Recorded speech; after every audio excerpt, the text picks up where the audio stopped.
Malay archipelago lies directly on the volcanic belt of the world. Like the backbone of some restless, formidable, antediluvian monster, more than 300 volcanoes rise from the sea in a great chain of islands, perhaps all that remains of a continent broken up in the prehistoric cataclysms, forming a continuous land bridge that links Asia with Australia.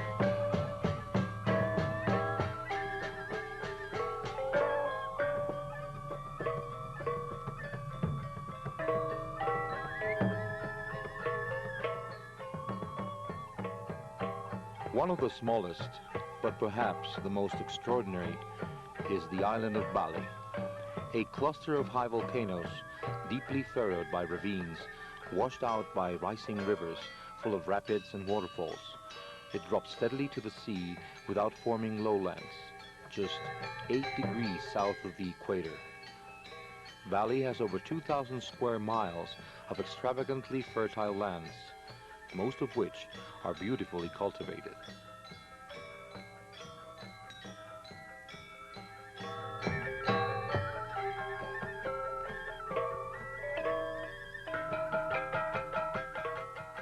Like a continual undersea ballet, the pulse of life in Bali moves with a measured rhythm, reminiscent of the sway of marine plants and the flowing motion of octopi and jellyfish under the sweep of a submarine current. There is a similar correlation of the elegant and decorative people with the clear-cut, extravagant vegetation, of their simple and sensitive temperament with a fertile land. No other people give the impression of living in such close contact with nature. The slender Balinese bodies are as much a part of the landscape as the palms and the American jungle.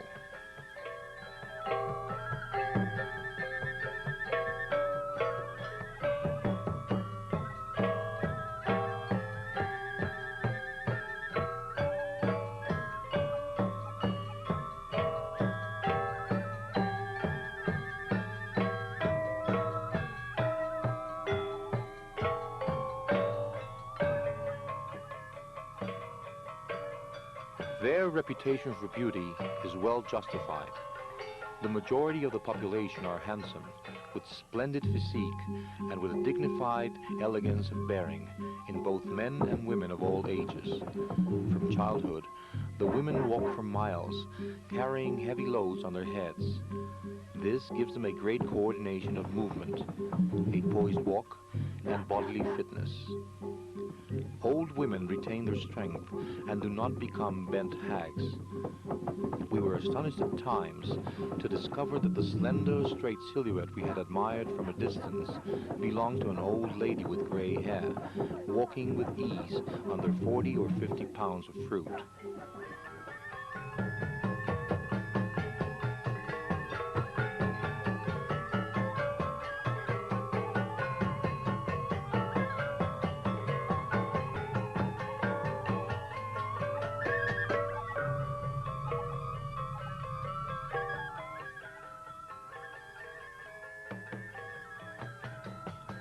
Their character is easy, courteous, and gentle, but they can be intense and can show strong temper if aroused. They are gay and witty. There is nothing that a Balinese loves more than a good joke. It is perhaps in their mad sense of humor, this spirit of revelation fun with which they handle even such forbidding subjects as religion and death, that the key to their character lies. Once, when I mentioned the goodness of a very short friend, the immediate reply was, "How could he be otherwise? He is so small."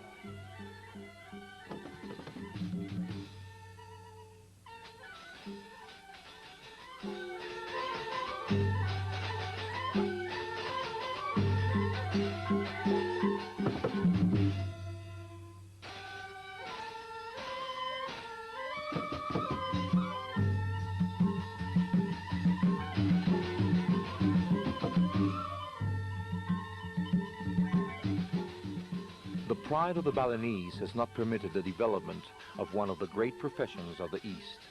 There are no beggars in Bali, but this distinction is now being threatened by tourism.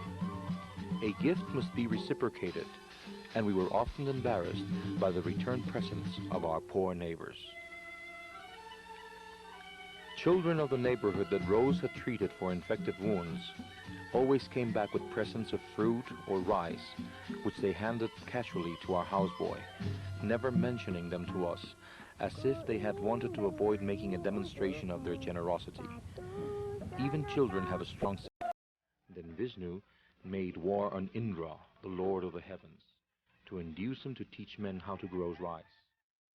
Thus, as the principal source of life and as a gift from the gods, rice was born from the cosmic union of the divine male and female forces represented in earth and water.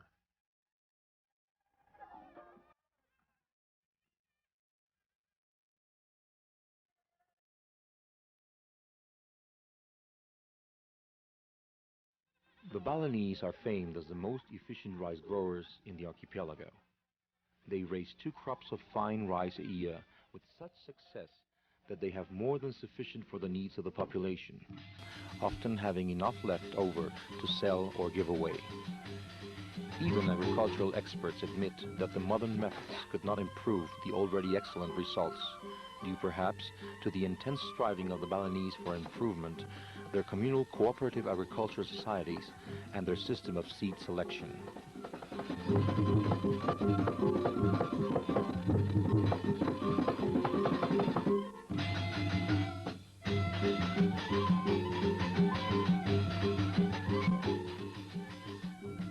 The villages are organized into close-knit boards or councils.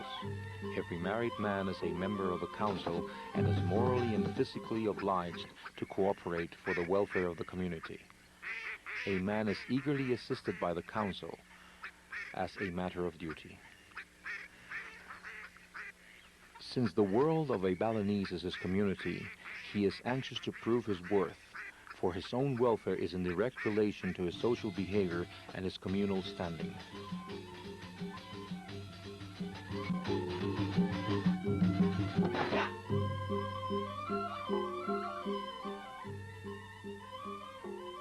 The most striking element of the Balinese landscape is the ever-present rice field, the sawa, a patch of land filled with water held by dikes cut out of the red earth. The receding terraces resemble green plains.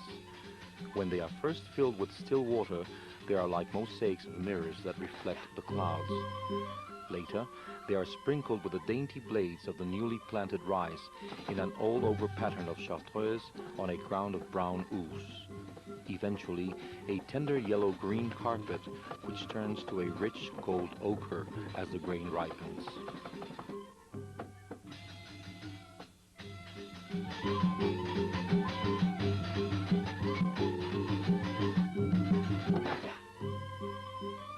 Ducks are driven in flocks to the rice fields, where they are fed on all sorts of small water animals.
It is obvious that the small landowners could not carry out alone the tremendous task of attending to the work of irrigation.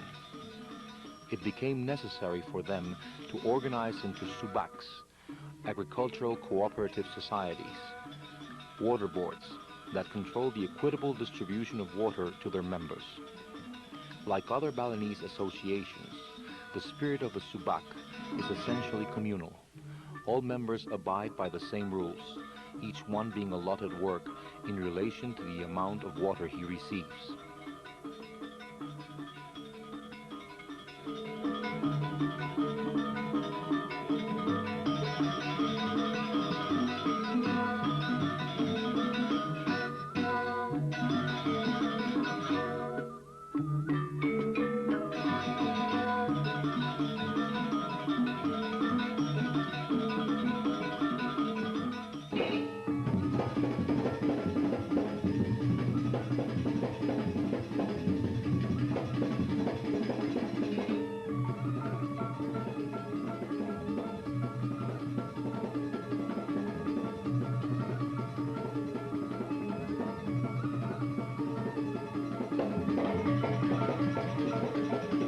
Harvest time, every morning and every evening, one sees the people in the streets. Men going to work, nonchalantly beating rhythms on their agricultural implements, or returning from the fields overlaid with sheaves of rice heavy with grain. Poised women come and go with great loads of shiny black clay pots on their heads. If it happens to be market day in the village, at dawn, the roads are crowded with husky people from the nearby villages who come to sell their produce piles of coconuts, bananas, or vegetables, pottery, mats, baskets, and so forth, carrying on their heads even the table that serves as a stand.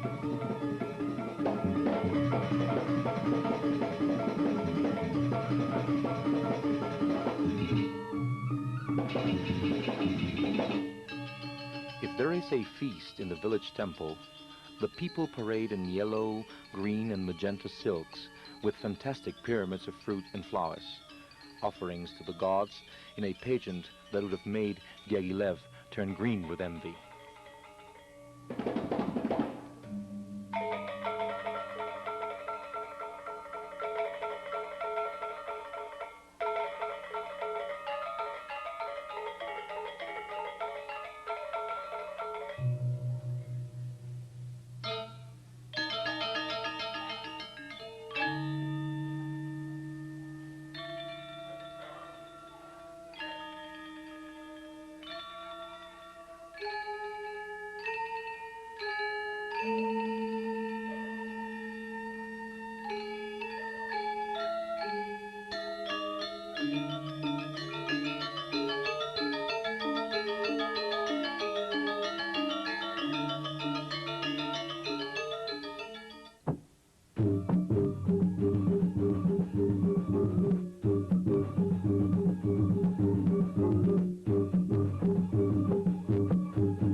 Women are the financiers that control the market.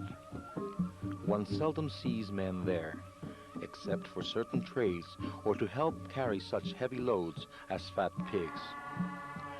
The market reaches its height about noon, when it is hard to walk through the crowd of semi-nude women. At that time, the animation is very great, and the market resounds with the excited bargaining. The thousand smells of coconut oil, flowers, spices, and dried fish combine to make the pungent smell so characteristic of Balinese markets. The soft browns and yellows of the women's skirts and the bright colored sashes they wear, the graceful movements and unconscious beauty of their poses make of the market a show as interesting to watch as their luxurious and spectacular feasts. Young people meet at the market at harvest time, when everybody helps to cut the rice, at the river and so forth, but especially at the frequent village celebrations and nocturnal theatrical performances, when the boys meet their friends and make new conquests. An attraction at all festivals is the pretty dagangs, girls who run small stands of food, drinks, cigarettes, and sidi. They sit behind little tables illuminated by petrol lamps, scraping coconuts, grinding sauces, and serving drinks, surrounded by a circle of admirers who squat on the ground, joking with them on the pretext of buying a pennyworth of peanuts or a pack of cigarettes. Some girls know that it is best to remain cold and indifferent, attending to their business, while others are gay and friendly and can answer cleverly to the boys' wisecracks.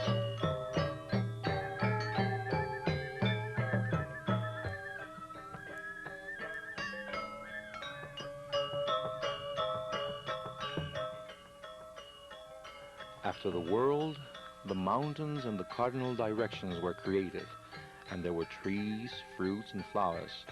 The gods made 4 human beings out of red earth, whom they provided with utensils to work and houses to live in.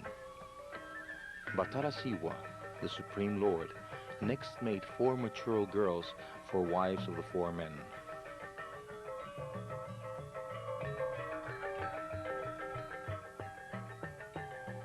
The god of love, Batara Semara, made mating a pleasure so that women would be fertilized, and eventually the 4 couples had many children, grew, became adolescent, married, and had children.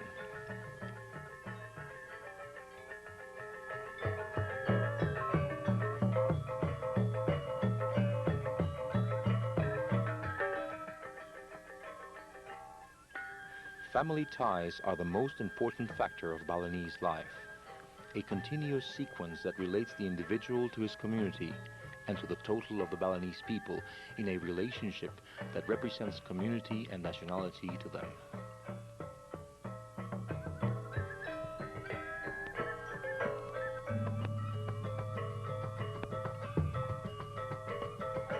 A Balinese feels that his most important duty is to marry as soon as he comes of age and to raise a family to perpetuate his line.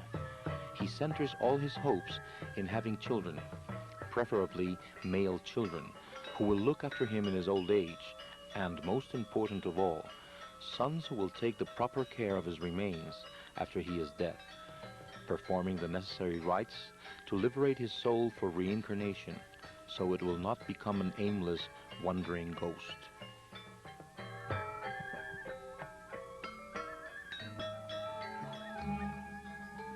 The Balinese are as fastidious in the care of their bodies as they are about dress, and people of all classes, conditions permitting, make almost a cult of cleanliness. They bathe frequently during the day, whenever they feel hot or after strenuous work, but 2 baths a day are the rule, in the morning and evening before each meal.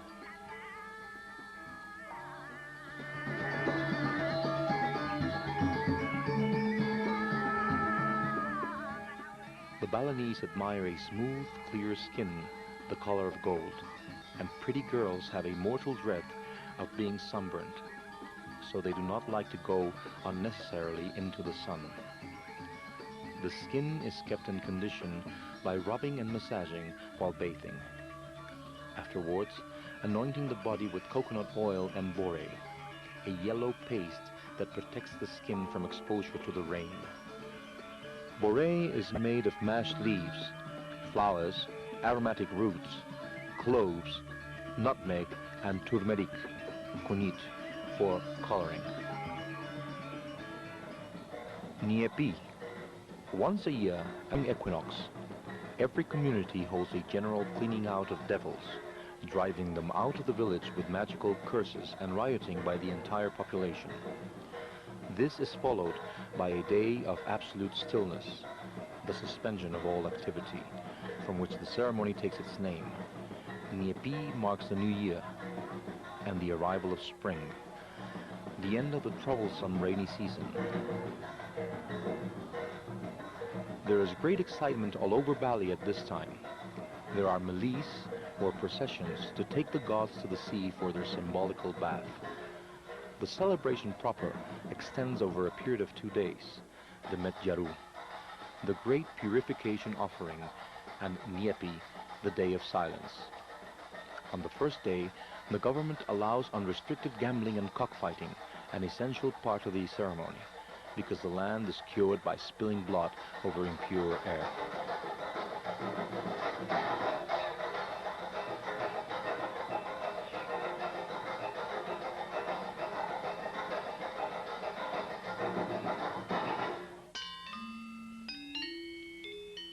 Everybody in Bali seems to be an artist. Coolies and princes, priests and peasants, men and women alike, can all dance, play musical instruments, paint or carve in wood and stone.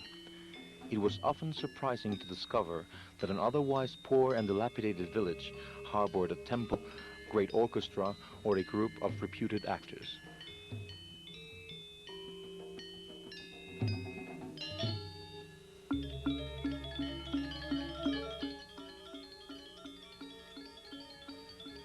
Women of all ages have always taken part in the ritual offering dances. In olden times, only little girls became dancers and actresses. But today, beautiful girls take part in theatrical performances, playing the parts of princesses formerly performed exclusively by female impersonators.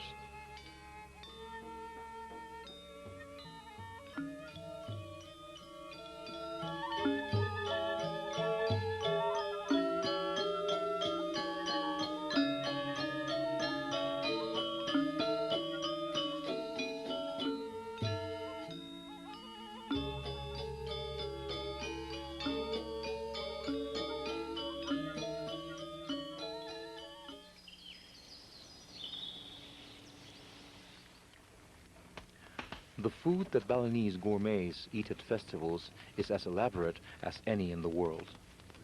The daily diet of cold white rice is helped, however, by a side dish of vegetables chopped together with a dozen or so spices, aromatic herbs, grated coconut, and the hottest chili peppers in the world.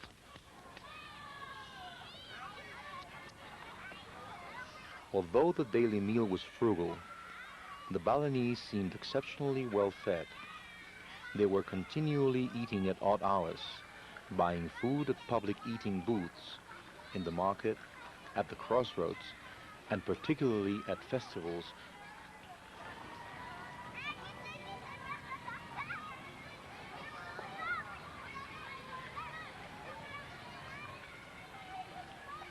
Balinese food is so hot that it made even me, a Mexican raised on chili peppers, cry and break out in beads of perspiration. But after the first shocks, and when we became accustomed to Balinese flavors, we became Balinese gourmets and soon started trying out strange new combinations. Silo Piang, our hostess, understood our appreciation of their delicacies and often brought Rose new dishes to taste.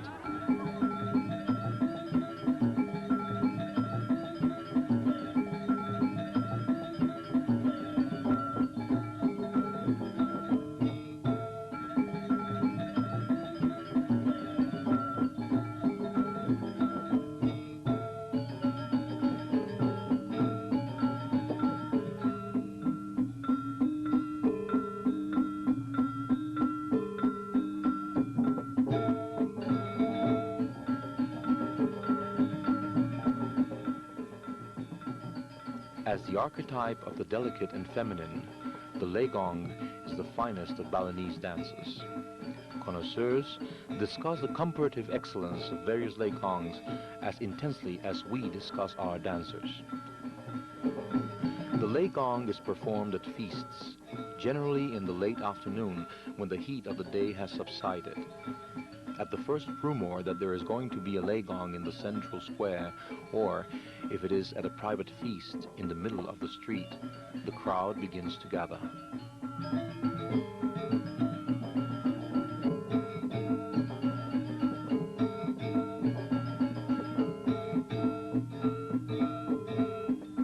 The dancers are dressed from head to foot in silk, overlaid with glittering gold leaf, and on their heads they wear great helmets of gold, decorated with rows of fresh frangipani blossoms.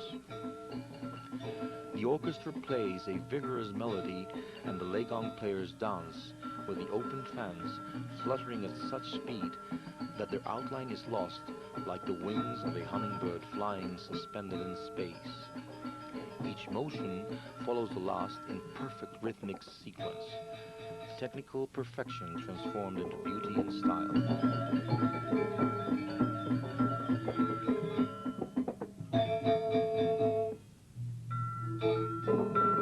The artist is, in Bali, essentially a craftsman, and at the same time an amateur, casual and anonymous, who uses his talent knowing that no one will care to record his name for posterity. His only aim is to serve his community, seeing that the work is well done. Actors and musicians play for the feasts of the village without pay, and when they perform for private festivals, they are lavishly entertained and banqueted instead.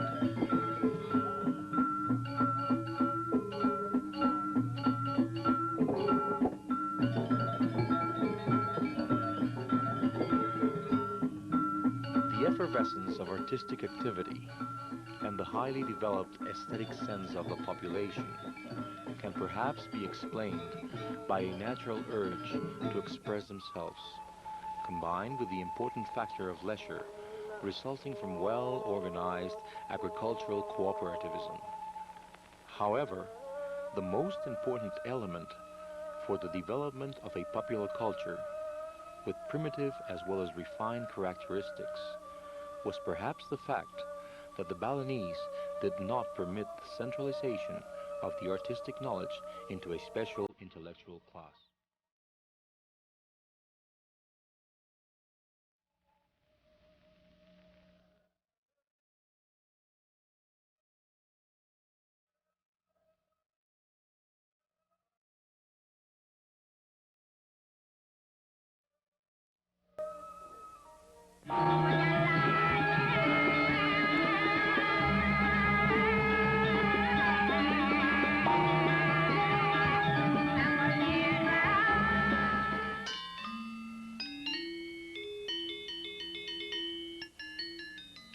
No feast is complete in Bali without music and elaborate dramatic and dance performances.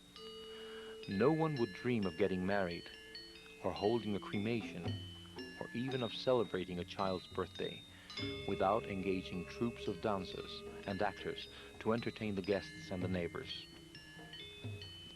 During the anniversary feasts of the temple, there are always dances that last throughout the night and may even continue for days, with a different type of show every afternoon and night.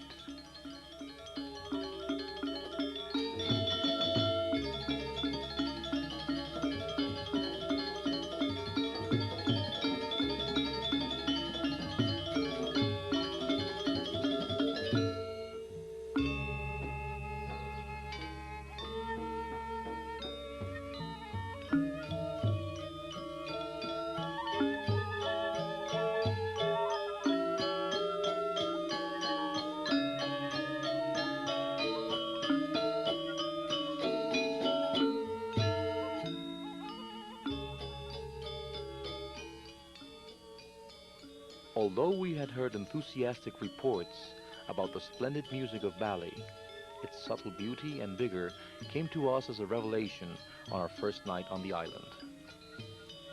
25 or 30 young men, who nude above the waist and wearing sashes of blue silk, sat cross-legged around a square formed by impressive instruments in elaborate carved frames. There were metallophones, sets of polished bronze bowls, great bronze gongs, and many kinds of small cymbals. There were also 2 long drums wrapped in black and white checkered cloth.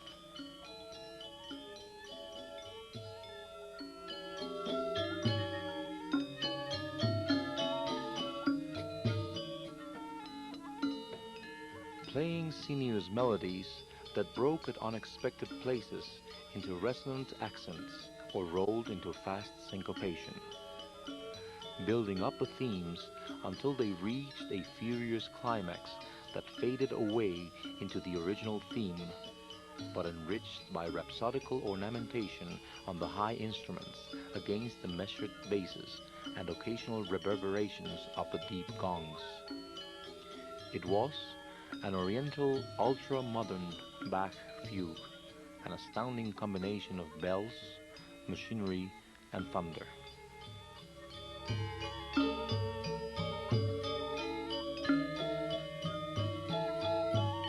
The performance, we found afterwards, was given by one of the finest gamelan orchestras in the island, the Gong Belaluan, pride of the quarter of the town that was later to become our home. One of the leaders of the Gong was Gusti Alit Oka, the young prince who became our host.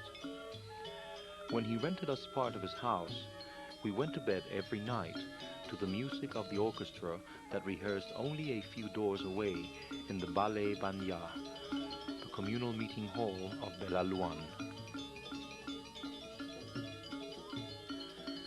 Despite the fact that there is no trace of Western influence in the music of Bali, even those who hear it for the first time are carried away by it. There is in Balinese music a unified range of sonorities tending towards one sound. There is a general tone color of metallic percussions, tingling, acid sonorities that can be clashing and violent or soft and delicate, but are never sweet and plaintive. Their musical phraseology is simpler, more confined within a margin of sobriety than our expansive and unrestrained music.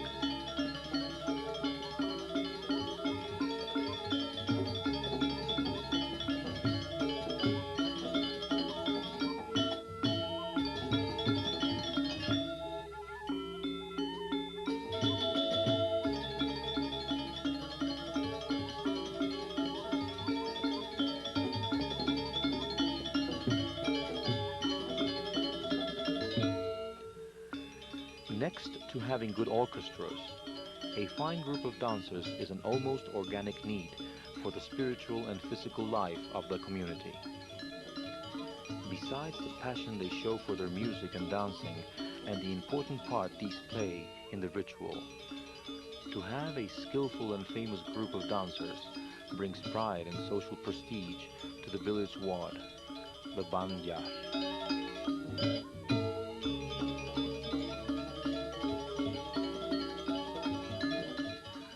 The Balinese attribute a divine origin to music and dancing.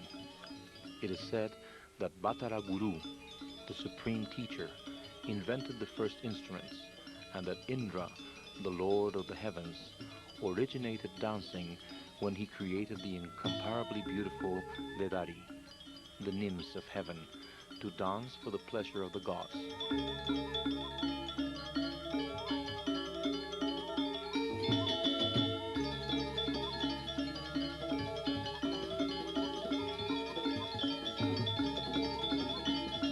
Plays an important part in the dancer's education.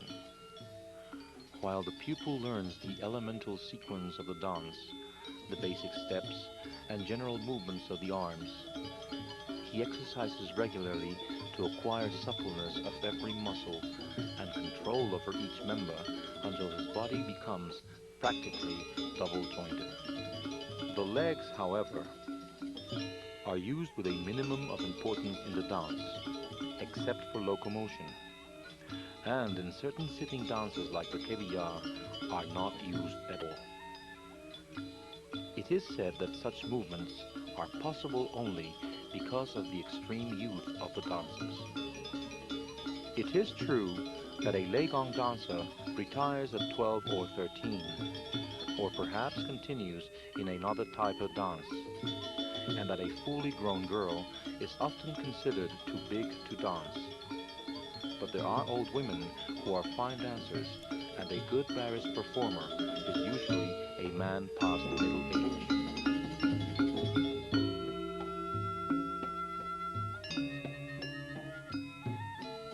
Like music, dancing has developed to a standard of technical perfection that makes of it a difficult science, requiring years of special physical training and practice. The excellence of a performer does not depend only on his skill, but also on his personality, emotional intensity, and the expressiveness of his feature. Dance and ballet cannot be considered as an art separate from the theater. In fact, the arts and the theater are so closely allied that there is no word in Balinese meaning theater. No Balinese would think of separating a show into its component parts, or, on the other hand, think a show complete that did not contain music and dancing. They divide the theater rather according to the style of the story, which in turn dictates its music and the style of its technique.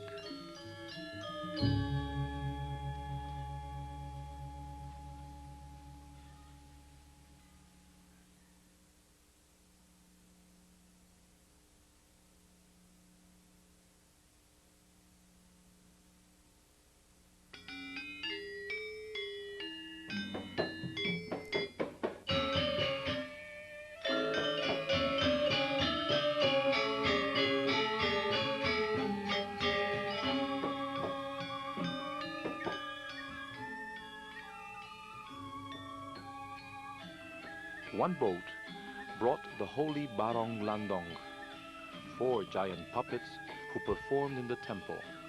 They were Gerolu, a ribald old woman with a protuberant forehead, enormously distended earlobes, and deep wrinkles outlined in gold all over her white mask. A lecherous black monster with prominent teeth called Yerogede. A young prince, Manri, and his beautiful princess, Jili Towong, richly dressed in green and gold, who wore great flower headdresses over the yellow masks.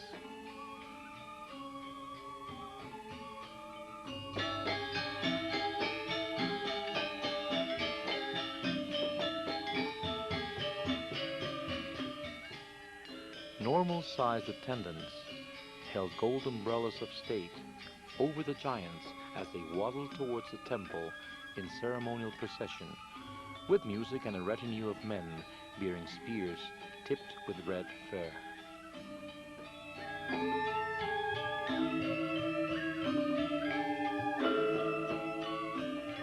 After dedicating an offering, the giants danced to the accompaniment of gongs, flutes, and drums.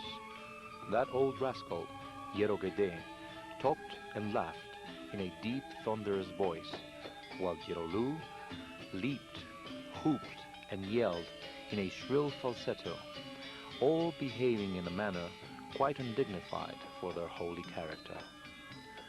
Their remarks were of the sort that made my polite Balinese friends blush, especially in the episode when the prince made love to the princess.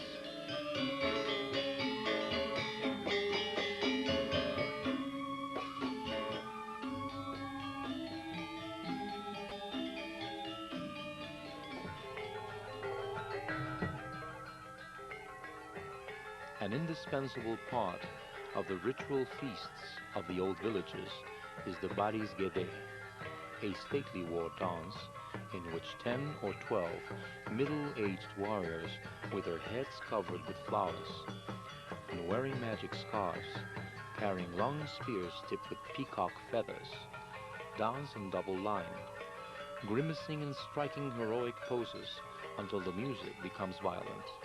Then they enact a sham battle with their black and silver spears.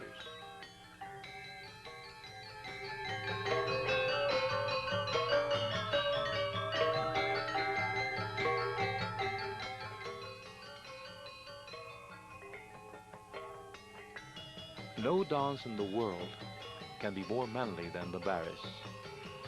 Just as the Legong is the representative feminine dance, so the Baris typifies the strong elegance of the male and is the source of material for all masculine dances. Remaining essentially a war dance, the style of the ritual Baris was later adapted to the performance of heroic plays in the Baris Pendet, in which individual dancers play the military heroes using dramatic dialogues to accompany their movement.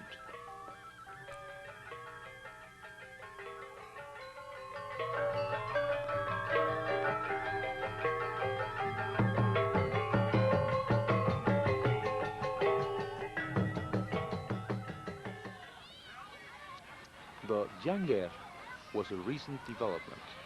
It had started suddenly when about 1925 the first company of Malay operettas visited the island.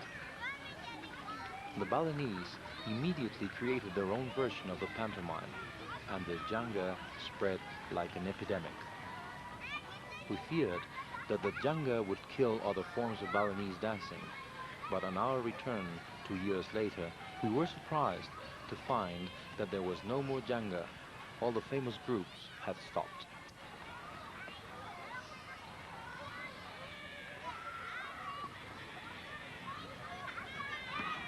The most exhilarating show of the Balinese was dead and forgotten. Only a sleepy group remained, the janga, for the tourists, still avidly photographing what they called temple dances. With the passing of the janga, the classical forms of theater regained popularity, and during our second visit, it was the aja that had again become the favorite.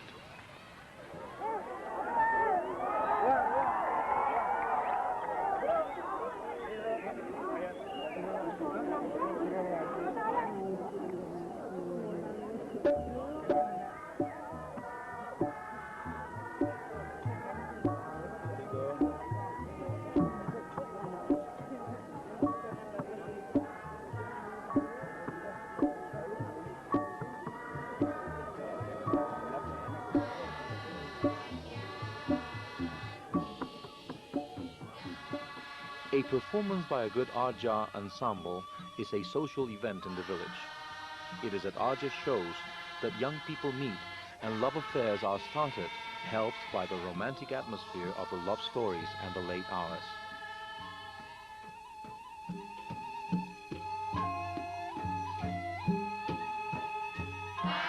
The Aja stories are romantic episodes of memorable love affairs of princes and princesses, generally full of fantastic situations and with a distinctive erotic flavor. The distinguished characters speak and sing in Kawi, which is translated into common Balinese by the comedians for the benefit of the unscholarly crowd. The comedy is incredibly funny and rough slapstick, sprinkled with all sorts of bawdy jokes.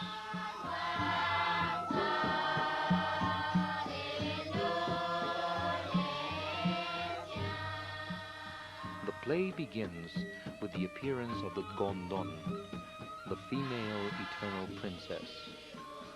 The part of the Gondon is usually played by a middle-aged, homely male, praising his mistress and begging her to come out. She is finally persuaded. The curtains of the little booth at the end of the dancing space part, and the much heralded beauty appears. In progressive ajas, she may be a young girl dressed in gold with a great flower headdress. But generally, beautiful young girls cannot sing very well, and in good ajas, the part is played by a male actor, famous for his high falsetto.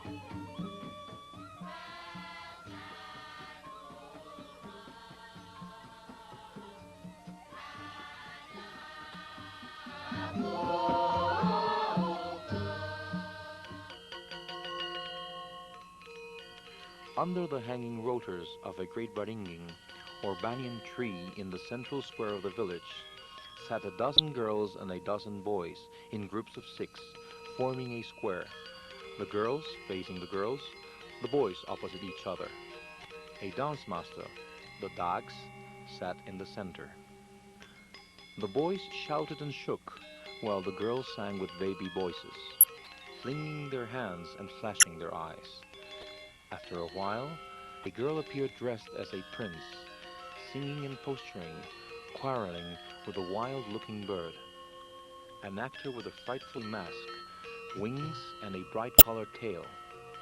The show ended with the death of the bird, shot by an arrow of the princess.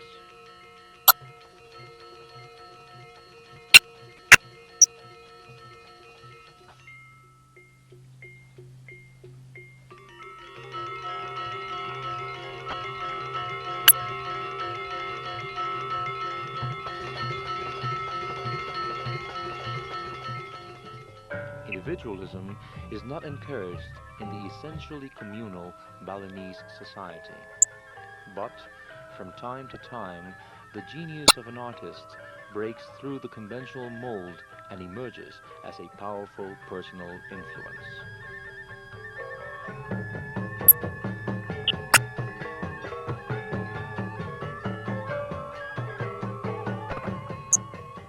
Mario straightened like a startled cobra, tense and nervous, holding the fan over his head as if to shade his eyes. The opening theme was fast and furious, and Mario began to dance, waving his fan energetically, darting glances from side to side as if at an imaginary enemy. The tempo increased to a frantic climax, broken suddenly by a melodious solo on the reyong. Mario relaxed and danced delicately. His expression softened, and his movements became rigid.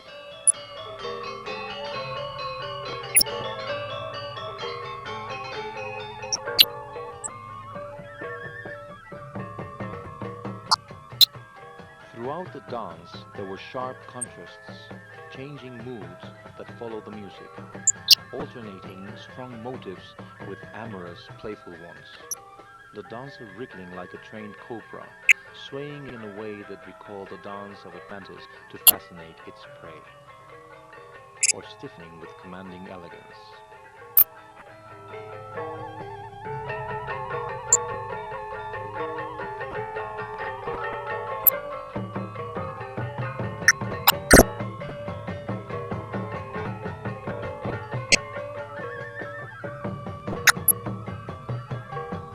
Mario, a young man of humble birth, startled South Bali with a new dance, which combined the rugged manliness of the heroic dances, bodies, with the delicacy of the legong.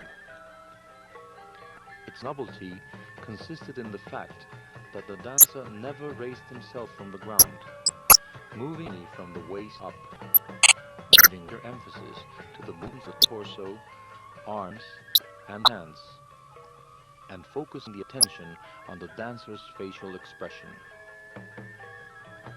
In using his body like a sensitive musical instrument, the young dancer interpreted even the most delicate moods of the island's finest orchestra. His fame spread to the foreign visitors on the island.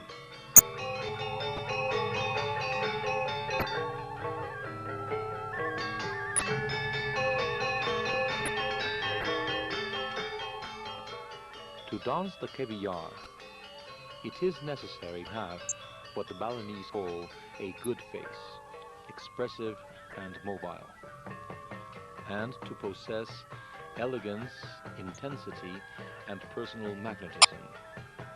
Besides highly finished technical training, Mario had great musical knowledge, and one of his specialties was to play the trompong while he danced, twirling the sticks in his fingers and moving with great agility along the scale of inverted bronze bowls.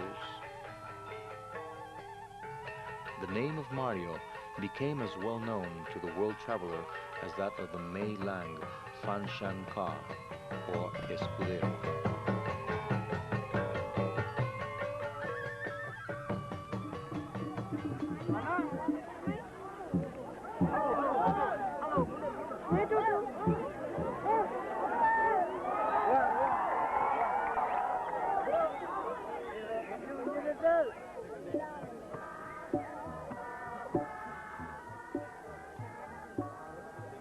Travelers watching dance become bored after a short time and cannot understand why the great crowds sit listening with profound attention to the plays that do not end till dawn.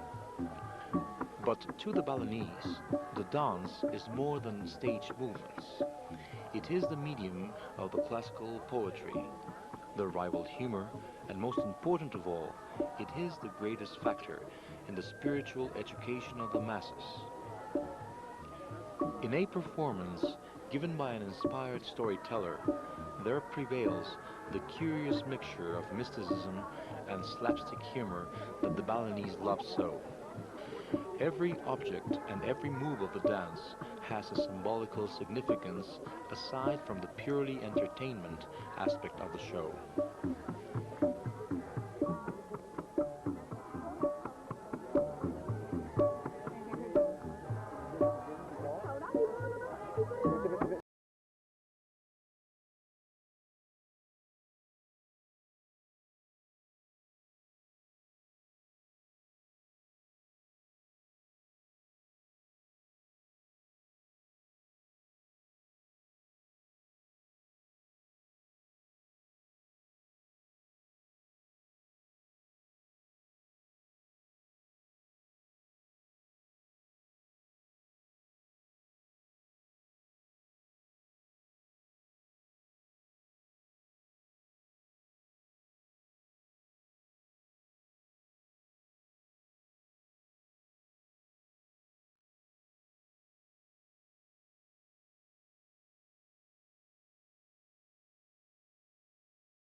Balinese made of their island a magic world populated by good beings and demons, each occupying a level allotted by rank. The deified spirits of their ancestors dwelling in the summits of the volcanoes. Ordinary human beings living in the middle world and the sea, which is the home of devils and fanged giants, the enemies of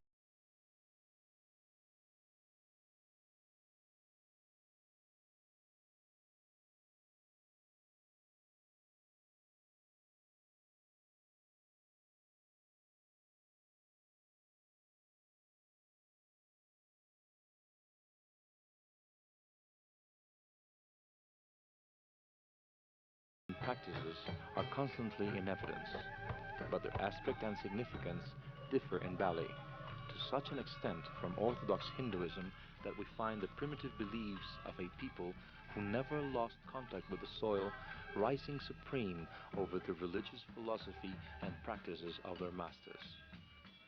Like the Catholicism of some American Indians, Hinduism was simply an addition to the native religion, more as a decoy to keep the master content, a strong but superficial veneer of decorative Hinduistic practices over the deeply rooted animism of the Balinese natives.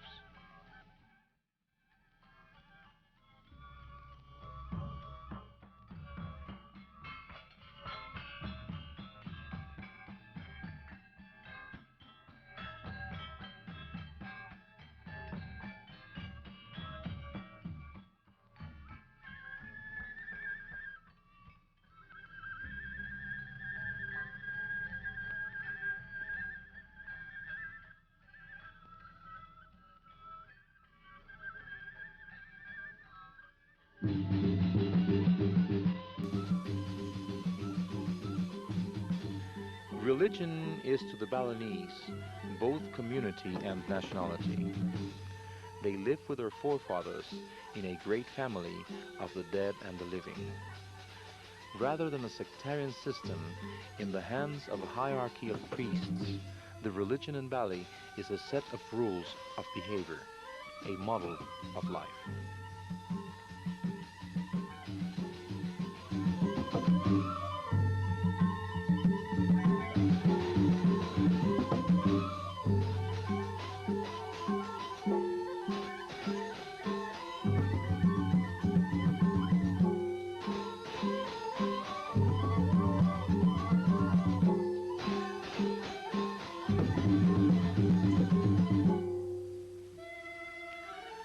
Motivated by this background of religious beliefs, the Balinese found it necessary to establish a communal cooperation to provide for the magnificent festivals that are such an important part of their life.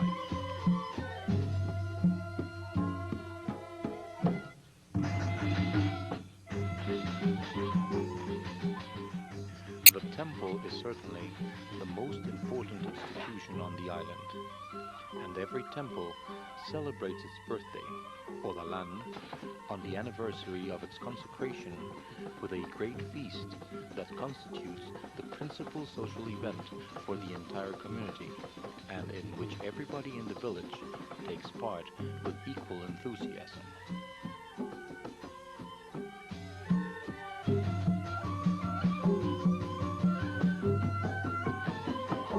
The men attend to the decorations of the temple, build the temporary bamboo altars, erect awnings for entertainers, adorn the shrines with flags, pennants, and penniors, cook the food for the feast, and dress up the statues of the demons that guard the entrance. At the same time, the women prepare the offerings and make lamaks. The pemangku receive and bless the offerings that each woman brought. Such is the general pattern along which a temple feast moves. But again, each community has its own way of doing things, and no two feasts are carried out exactly in the same manner.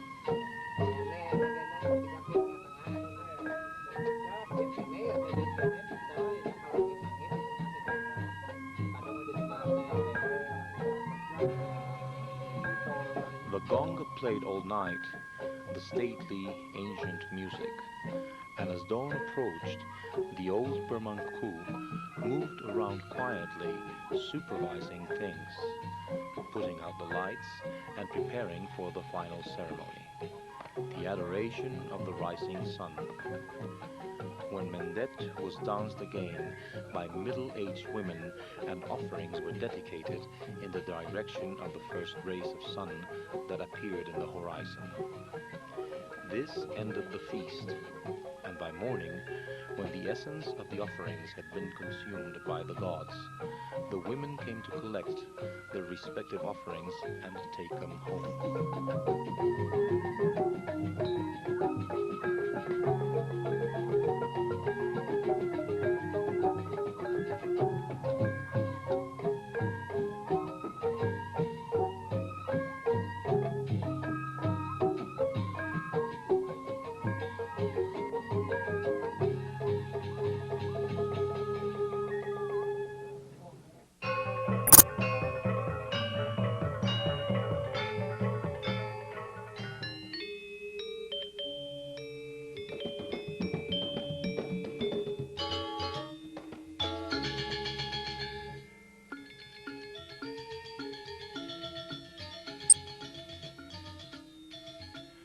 Every Balinese believes that his body accumulates a magic energy called Sakti that enables him to withstand the attacks of evil powers, human or supernatural, that seek constantly to undermine his magic health.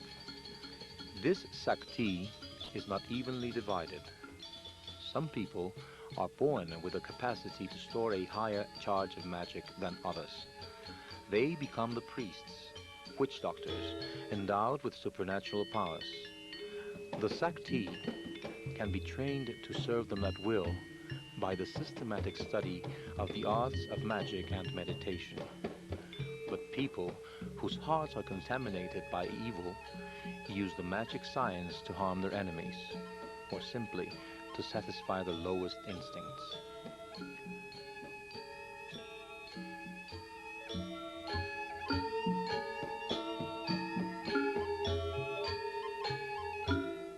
An explanation of the Balinese attitude in regard to personal magic can be found in a principle that constantly obsesses them: strong and weak, clean and unclean. Thus, the individual is magically strengthened when he is in the state of psychic purity, Ening, Suji, Nirmala, acquired through the performance of the cleansing ritual. The antithesis of this is the often mentioned Sebel condition, uncleanliness, when a run-down soul renders one vulnerable to the attacks of evil. Not even the deities are free from becoming Sebel, and like any other woman, Rangda and the death goddess Durga are Sebel once every month.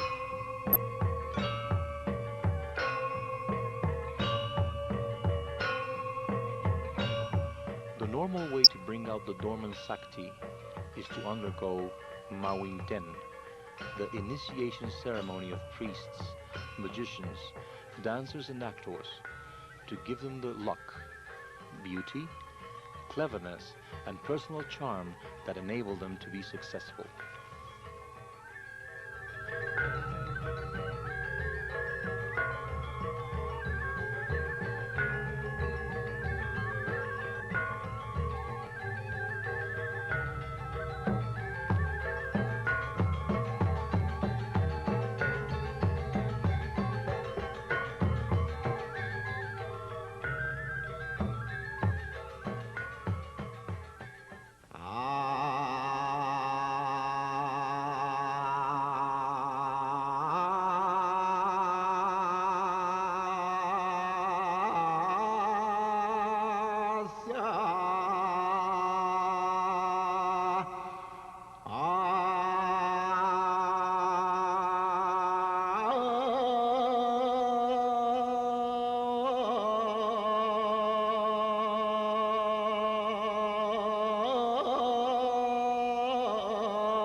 Kadang